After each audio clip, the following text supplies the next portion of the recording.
ఆదిత్యనగర్ జిల్లా కేంద్రంలోని 12వ వార్డు ఆదిత్యనగర్ కాలనీలో కాంగ్రెస్ పార్టీ నాయకులు మహాకాల్ అజయ్ ఆధ్వర్యంలో స్థానిక ప్రభుత్వ పాఠశాలల విద్యార్థులకు లాంగ్ నోట్ పుస్తకాలు పంపిణీ చేశారు.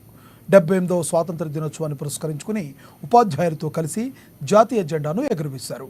దేశానికి స్వాతంత్రం వచ్చి 75 ఏళ్లకు పైగా గడుస్తున్న నేటి యువత కులం, మతం, జాతి పేరుతో కొట్లాడుకోవటం దారుణమని పేర్కొన్నారు. అందరూ సోదరభావంతో కలిసిమెలిసి ఉండాలని ఆకాంక్షించారు. ఇవాళ 12వ వార్డు గల ఆదిత్యనగర్ కాలనీలో ప్రాథమిక పాఠశాలలో మన జాతీయ జెండాను ఎగురవేయడం జరిగింది. మరియు అలాగే మన ఆదిత్యనగర్ ప్రాథమిక పాఠశాలలో ఇవాళ నా వంతు లాంగ్ నోట్ బుక్లు మరియు పెన్నులు పంపిణీ చేయడం జరుగుతుంది.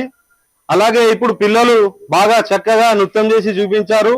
మన భారతదేశానికి స్వతంత్రం వచ్చి 78 సంవత్సరాలు వచ్చిన నాటికి ఇవాళ నేటి యువత కులం, మతం, జాతి అని కొట్టుకుంటున్నారు.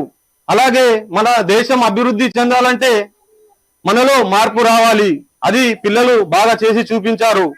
అలాగే మన స్వతంత్ర సమరయోధులు మహాత్మా గాంధీజీ, జవహర్లాల్ నెహ్రూ మరియు అల్లూరి సీతారామరాజు అలాగే మరి ఎందరో మన సమరయోధులు త్యాగాలను వృధా కాకుండా మన భారతదేశానికి ఉనికి కృషి చేయాలని కోరుకుంటున్నాను.